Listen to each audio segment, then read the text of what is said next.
Thank you for listening. If you want to know more about us and our services, please visit our website at www.wsk9co.com.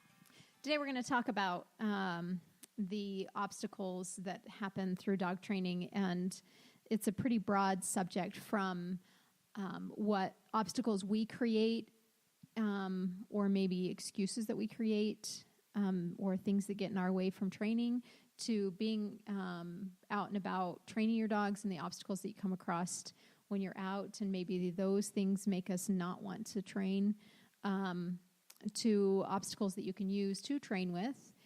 And I'm going to start by telling a story about this little shepherd that came to stay with us for a board and train.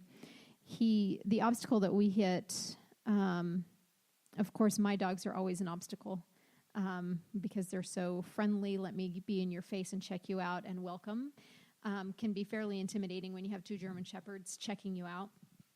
But the obstacle that happened, and that happens in our yard all the time, is that there's things for dogs to hide under and around, and this shepherd is in his puppyhood fear stage. And so he ran underneath the table outside and in between all the chairs so that the dogs can't touch him, and his hackles are up, and he's peeing all over the place, and he's snapping at everybody.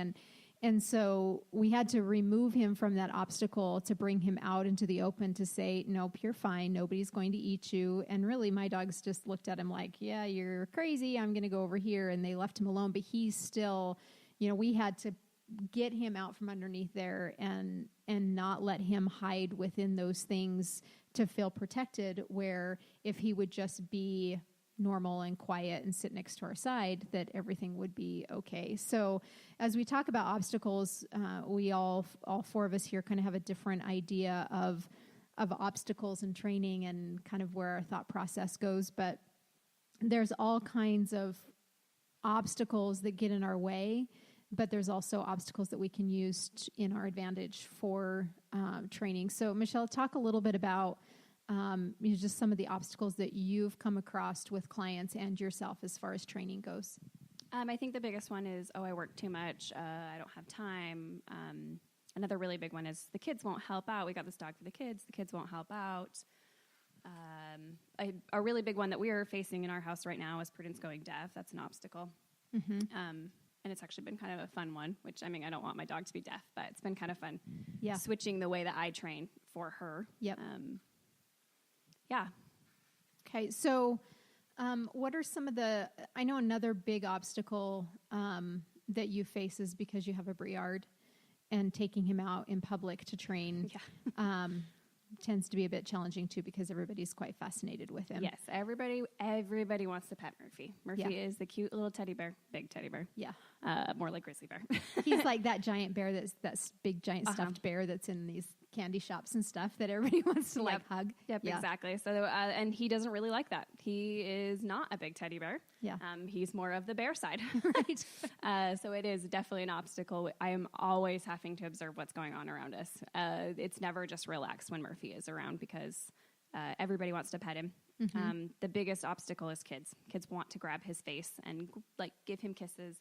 And Murphy is actually, if somebody approaches me and asks if they can pet him, and I'm like, yeah, Murphy, go ahead, he's totally fine with it. Yeah. But if somebody just runs up to us, it really freaks him out, and he's always hated his ears to be touched. So that's never.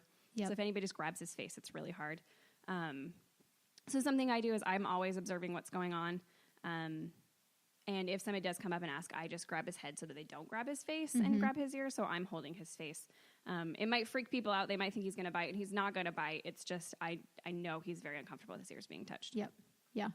So do you find that having, those obstacles, not necessarily a good, but they're excuses not to do it? Oh, absolutely. Yeah. I think more times than not anymore, as Murphy's gotten older, I will say, hey, to my husband, babe, do you want to take the dogs? And he says, no, I do not. And it's not necessarily just Murphy. The little dogs, because we don't take them out often enough, get really obnoxious when we're outside. But it's definitely become a thing that we just don't take them out nearly as often as we used to. Yeah. Yeah. It's real life. And I think people just need to realize that you acknowledge it, and then either work around it or say, okay, I get it, and I just have to do it. It's kind of like your post this week about getting out and training. Right.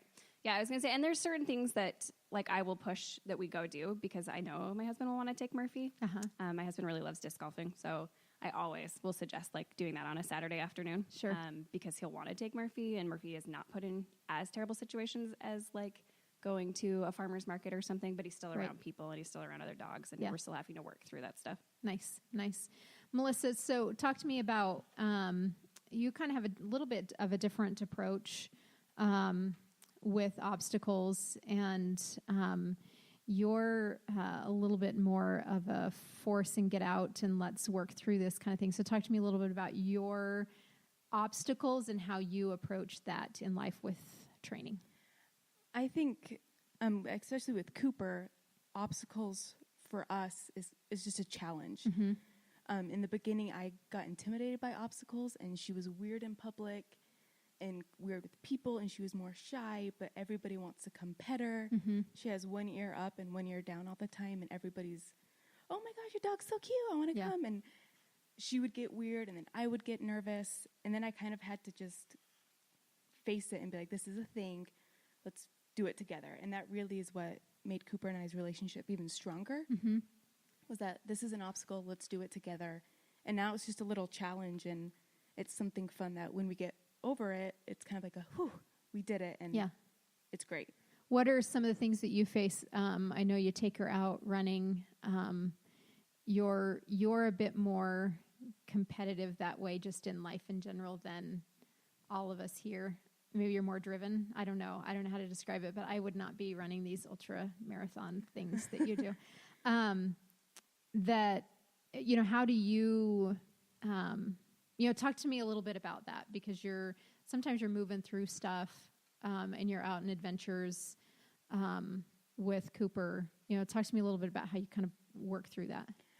So when I bring Cooper out running, I actually had to because I would get kind of driven while I'm running, and I would get focused, and I'd kind of start running harder. And I started recognizing that I put off an intense energy, so she got more intense. So I really had to check myself and be like, okay, Melissa, you're sending this energy off to her. So it really helped me kind of not have such an intense energy while I'm running, and bring me back to just the joy of running out on the trails. Sure. Probably the biggest obstacle that we had to come across was people stopping us or telling their dogs to come play with us. And when Cooper and I run, that's her job. Yeah. She runs by my side. I'll let her go off. I'll say go free, and she can go wander a little bit. But if I say with me, she has to come back to my side. But it kind of took a while to just ignore people out on the trails. Sure. And be like, okay, hi, I see your dog, but we're running. Yeah. We're going. And they would kind of get offended if Cooper didn't want to play with their dog. Right. And I'd just say, sorry, we're going. But yeah. So there's some obstacles out there that you just kind of, you push through and just not give the energy to the people and just do your job. Is there a reason why people shouldn't let their dogs interact and do things? I do. I don't let Cooper say hi to people. And when we are on walks and somebody says, hey, can my dog say hi? I just say no. Some people get offended and think that she's mean and going to attack them, but I've just had other dogs attack her, and too many stories of, oh, my dog's nice. Oh, and then it attacks somebody on a leash, Yep. Dogs don't need to say hi to each other. It's not the same as humans. And I don't say hi to everybody on the street either. Right. And so I go up to the mountains with Cooper to be with Cooper. Yeah. I don't go up to the mountains to say hi to every person on the trail. Yeah. So, on that note, shifting over, Michelle, you guys go camping a whole lot and you take your dogs with you, and it is very much so a social event. So kind of describe that to me. Do you guys go up looking for that social event, or do you create that social event? We create that. Most of the time when we go camping with people, we do know, and our dogs do know. But that being said, there always is at least one extra dog that my dogs are not aware of. Always. Yep. I think that's always a different situation, though, because we're calm and comfortable, and we're all just like sitting down and socializing and being around the campfire and whatnot. Yeah. Versus Melissa, who is intensely running, Right. and her dog has a job at that point, so she is working. Yep. Versus we're just hanging out. Yeah. So I think, my point as far as there's obstacles out there for sure. There's going to be dogs that our dogs don't get along with. There's going to be people that our dogs don't get along with. And to expect and get angry because our dogs react a certain way is, I think, unfair because we don't.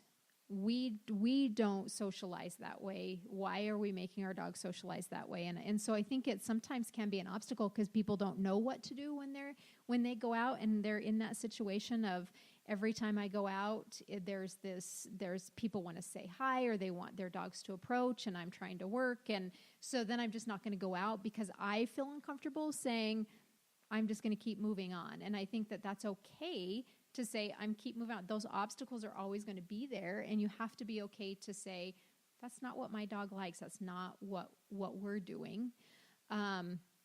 We were at a rodeo a couple of weeks ago and for those of you that have never been to the rodeo scene, it's cram-packed, wall-to-wall, horse trailers and horses and kids and dogs. And our German Shepherds were at the trailer, and this little family that parked next to us, the kids kept passing their little Boston Terrier puppy out the window of the RV to come down and say hi to our dogs, but they didn't quite dare because we let them pet the dogs, but they were trying to make this poor little Boston Terrier puppy as it's being passed out the window because, you just have to get used to these things.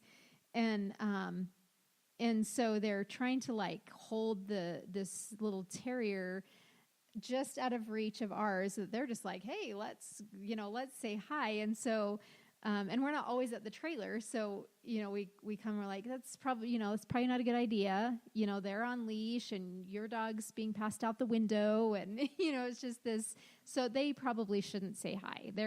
So you have to protect through those obstacles and not set your dog up to fail through that. But, Shannon, what are some of the obstacles that you find with Louie, and his funny personality and how you kind of handle some of the things that you do? His main personal obstacle as a dog is being possessive. And he can be possessive of space, possessive of food, or possessive of objects. And it just depends what scenario happens, if he has a reaction at all or not. So part of, I think, an obstacle of people doing things with their dogs is that they don't know their dog enough how they're going to react, maybe because they don't go out and do all kinds of things with them, whereas I take Louie all over and we do all kinds of things. And so I feel like I know what's more likely to make him have a reaction, and so then I can try and manage it better. But sometimes you just don't know. For example, I rearranged the furniture in my house the other day, and then a friend came over, and he had a reaction where he didn't want them to walk around the table, and it upset him. And so, just something simple like rearranging your furniture in your house, which you don't think, because it's still the same house, it's still, the same friend that's come over all the time, but he had a reaction, So if you know your dog and you know that they have those kind of problems, you can manage it better, and you can still take them out in the world and have all kind of adventures and have a good time, and probably nothing will happen, but you know how to watch and how to prevent it, and him being a bulldog from a puppy, one thing that I was concerned about was him biting people's faces. We all know that Frenchies have the highest face bite rate of any breed of dog. And I personally think part of that is because people go up and kiss your dog's face. No other dog in the world do you have where someone just will come up and kiss them right on the lips of their face. And so I did a lot of work with him as a puppy so he wouldn't bite people's faces, knowing that they have a tendency for that. But as you have your dog and you take him out in the world, people are going to treat them oddly, differently than you do, because I do not kiss my dog on the lips. And it's unusual because I've never had any other dog that I've had in my life that has that reaction, that people have that reaction to them, that they want to just come up to a perfect stranger and kiss their dog on the lips. Who does that? Nobody. It happens to Louie all the time. Or they just take their whole hand and shove it in his mouth. What? You have a bulldog? Let me stick my hand in their mouth. So as you take your dog out, and it's good to expose them to things like this early so you don't have a bigger problem later, you have to take them out so you prevent obstacles from happening in the future. I agree with that. And on the same lines, we recently went on a 2-week road trip up to Vancouver Island, and we brought Cooper in a camper van. And so it was a completely different picture. We were at gas station rest stops. We were on a ferry, which she had to be on the deck with us, which we can't practice training for that here. Right. We can't practice for border control when this agent wants to come look at her. And then we were up in Canada, and we went to the beach, and there was surfing, and it was just a lot going on. And when I was there, I kind of had like this realization, aha moment. Like, thankfully, I went through all these little obstacles at home, on our front porch, down the block, down the park, going to Home Depot, all these little things that were stressful for both of us at times, but they built a trust in us, a relationship. And so she knew, yes, this ferry is very stressful. Yeah. This border agent is very stressful. He's going to touch me. I don't like this, but I'm going to survive. And we got through it. And if we didn't do those little obstacles in the beginning, this big obstacle would have been a nightmare. And I wouldn't have gotten to Canada. Yeah. Yeah. I think that's a really good, the obstacles are real and they shouldn't be excuses. So let's go to the things and the excuses or the obstacles that clients find difficult for training their dog. And one is that I'm working so much and I don't have time. And then let's talk about the kids as part of the factor. And I actually wrote this down as a topic for a blog is, and the topic that I wrote is it your kids? And how much that we create the problem sometimes because it's somehow important to us or we feel that stress. And so Michelle, talk a little bit about how, working so much, can be an obstacle and how do we get around that obstacle? Of course, working too much can be an obstacle for it, but I still think it's an excuse. And I always ask people, do you have time to feed your dog? I hope you have time to feed your dog. Then you have 10 minutes to train your dog. Yeah. Because if I ever do puppy lessons, I always recommend them doing it during feeding times for a few reasons. One, we're not giving them extra calories they don't need. And it's just a good reminder of that's a good time to work your dog. Right. So that is just an excuse to me. Mm-hmm. You have 10 minutes twice a day. Yeah. To feed your dog. And if you don't, you probably shouldn't have a dog. Yeah, and I think it's hard in life in general that we're always trying to find that balance and what makes sense and how do we function. There's going to be high stress times, and how do we work through that and make it without it becoming an excuse. And sometimes it's I don't know about other households, but we're not in bed at 9:00 like the good old days, if that really existed. I don't know. 9 to 5 into bed by 9. I don't know. And so, for me, just in general and time, it's hard because I put it on the list. You have the to-do list, you have the things, and what's the priority. And sometimes dog training isn't the priority of our own dogs because we're still working with everybody else's dogs sometimes at 9:00 at night to get it the whole day in. But finding that balance can be difficult and can be a hard place to say, I can do this at a mealtime. I can do it for 10 minutes and even set the timer. Like, one of my biggest goals was to start meditating. I'm like 3 minutes. That's what I have time for. I have 3 minutes of meditation. And, it feels good, and I'm at least doing it. And so can we give our dogs 3 minutes? I think we can. Because that 3 minutes, for me, goes by so quick, and I feel so accomplished. So everybody works. There's not this ideal 9 to 5. We come home, we have dinner by 6. The kids are in bed by 7, and then you have to, that just doesn't exist anymore. Yeah. I also believe that we should be training our dogs to our lives. And what I mean by that is if you're not a hiker, you're never going to be a hiker. So don't try to take your time out of your weekend to take your dog hiking just because you think your dog needs a hike. Yeah. That's just silly. You're not going to keep up with that if that's not what you do. So first of all, we should probably think about the breed we're going to get first, right? Because there are going to be breeds like Cooper who are not just going to need physical, but they're also going to need mental. So people that aren't going to want to go hiking probably really don't want a border collie. Right. But even if you end up with a border collie, there's definitely stuff you don't have to be a hiker. You can definitely do more, whatever it is that you enjoy doing. It could be definitely just mental games around the house. So I'm also, there's no excuse not to be training to what your life should look like every day anyways. Right. So if your life is, I'm just going to throw this out there. So I get up, we're out the door, get the kids to school by 7:30. I'm to work by 8 o'clock. I'm home at 6. Husband gets home by 6:30. Then all the kids are coming in, and we hurry and eat, and then we have football practice, or we have a football game. Where would you fit the dog training in? Either in the morning before we leave, or most dogs, I don't know why they can't go to the football game. Right, exactly. Right, it's an obstacle, right? Because there's so much going on.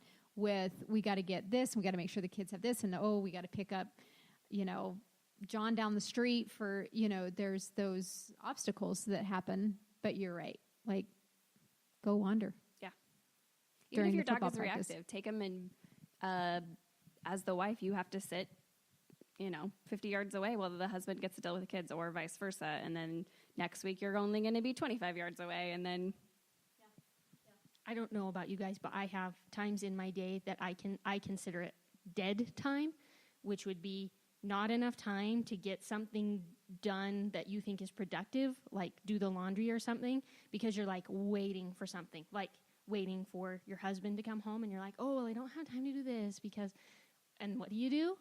Get on your phone, get on the social media, get on Facebook. If you just take your Facebook time and instead spend it with your dog, I bet you could find a lot more training time than you thought that you had in your day originally. Also, even my dogs who at this point are 6, 9, and 10, we still do training while I'm cooking dinner every night. It's still definitely like I have them go sit in a different area of the house and they have to stay there, or I will ask Murphy to be picking stuff up, or like there's definitely, that is actually still like, because I want them out of my way out of the kitchen. Right. Yep. I still work them every day while I am making dinner. Yeah. Well, and even if you're having to do chores around the house and you're running around, hook a leash up to you. Right. Have them follow you. That can be their job. That it's training. Yeah. It doesn't have to be a this full dedicated structure thing. It can just be include them in your day kind of thing. Yeah. So I think, what it comes down to, for us is because dogs are so much a part in our mind, and I think we all think more dog than we do human beings. And I think that's why it's a little bit easier for us to shut people down and protect the dogs and make sure. But really there's no obstacle that is a good enough excuse to not give your dog a little bit. And that's all it takes.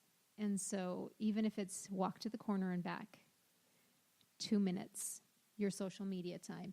I wouldn't recommend that because then you can't see us on social media. But they still have time for social media while they're laying in bed. Always do. But put down the phone and just check out and take 2 minutes. That's all Drive it takes. the dogs with you to go pick up the kids. Yeah. That can be their job every day, is to go pick up the kids. And they don't have to get out of the car. If your dog is reactive to kids, they don't have to get out of the car. Yeah. They can just watch the kids come out of the school. Right. And we're going a little bit longer, but I want to touch base is the kids can be an excuse, right? We got the dog for the kids, and the kids are not helping. And so, I don't ever believe that the dog should be for the kids, because ultimately it's not. I don't have kids yet, but I personally don't believe you should have a dog for one person if there's more than one person in the house. And what I mean by that is I think that like Prudence is definitely more my husband's dog and Murphy's more my dog. But that being said, I don't feel like I would have never gotten them if he didn't want a dog as well. So I think everybody in the house should want a dog. So it shouldn't be like left to the responsibility of just the wife or just the 5-year-old kid, or it should be everybody's. And and I don't have kids, so you can chime in here. And I know kids are not, you can't expect kids to do the training and feed the dog every day, but they can have a chore to do that. Absolutely. And I think that comes back to just overall responsibility of, it's a family decision to get the dog. And, Chris and I, when we got Bora and as the dogs came into our life, it was never, okay, this is your dog and this is your dog, or, this is what you guys have to do. It was really Chris and I incorporating the dog into the family and knowing that we're going to do the majority of the disciplining just because that's how families work. We're going to do the majority of the training. However, there is responsibility. Like, our kids know how to groom the dogs. And if the dogs need to be groomed, they're going to go out and brush. And, so they are, and they should be involved into doing tasks with, your job is to feed the dog. Your job is to do this. And I just had a lesson with a family yesterday. It was super fun that the 2 kids, this is definitely a family venture, and the mom knows that, she's the core, and that's kind of how their family runs. And so the little girl, she says, we were working on tricks this week, and so the boy wanted to roll over, and the little girl wanted a somersault. And I think I can do it because it's a German short hair pointer, but I have never gotten a dog to do a somersault. So it's my challenge for the week that I've got to break this thing down. So I gave her a very specific thing that she had to work on with the dog. And she's a little bit afraid of this German short hair puppy who is all teeth and all legs. And she is incredibly crazy cartoonish. And so the little girl tends to get a little bit fearful.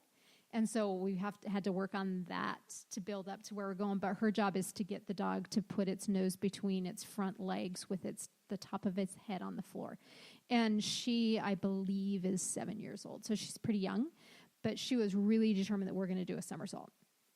And so, it's the first time I've ever had that request. So it was a fun challenge to take on. Not sure if we're going to make it, but we're going to try. And I told her we would video it and it would be up on social media if we make this happen. So it was really giving her a very specific thing, not something too hard. All she can comprehend right now is 1 step and 1 picture in her head, where her brother, who's in high school, comprehended the whole steps of rollover. And so, we talked through that, and of course they're going to work on it because she wasn't rolling over the first time. And so he understood the whole steps. So by the time I see him next week, I'm sure she'll be rolling over, and I'll probably get a little bit of nose tucked between the legs, right? But there was still jobs. There was still a specific thing. You don't have to do anything else but this one thing with the dog. And I think that if you give that's how kids comprehend how they can be a part of the family. Monday, it's your turn to scoop poop. And then Tuesday, you have to feed. And make a chart if you have to. That the older kids could be doing the walking and the more training, and the younger kids are doing maybe more of the fun stuff of brushing or playing or chasing, or, but giving them that here's your very, very specific thing to do. And that way the kids aren't an obstacle. It's not a problem. It's not an excuse that the kids aren't helping. Because I think you have to guide the kids, because they don't know. They just want to run around and think it's just part of, the next toy on the floor. So I think that's a good point, Michelle, is it's not just the kids as dogs. It's everybody has to play a role, and you have to give those roles. And I think having a trainer help with that, so that can be specific, is really helpful with it. Shannon, do you have anything? Yeah, we talked about before when we talked about jumping that as an adult, it's your responsibility to teach the dog to behave with children a certain way. And I think you have to look at it that way when you have your own kids, that you are in charge of the important, like, obedience, treating people well, and having manners kind of thing, where the kids can have more games and tricks and things. I don't have any kids of my own, but I have nieces and nephews, and I'm the oldest sister, so my sisters at a time of my life were all very small, and they would love to come and stay at my house when I was in college and just teach. They would teach my dogs tricks all day. Like I'd come home from school or from work or whatever, and they'd be like, look what we taught Boston to do. And they'd show me all these tricks that they taught him to do. And they have a joy in it because it's fun for them, and it's fun for the dog too. And so they build a relationship together, and it's like just the core joy of having a dog that I think is what like children love, and why you want to have a dog for your kids to have that joy with. So I think if you let them be the fun and do the tricks and do the games, that it's still trains the dog, but it's it's not as much responsibility or weight on your shoulders of making the dog behave themselves. Yeah, so I think that, there's obstacles, and there's definitely ways to get around and help work those, and using the obstacles to your advantage, to get your dog ultimately trained and the way you want them to be done. So I would say really there's no excuse. You always have 2 minutes on social media that you can put down and train your dog. Thank you for listening. If you want to know more about us and our services, please visit our website at www.wsk9co.com. And as always, we urge you to get out and train.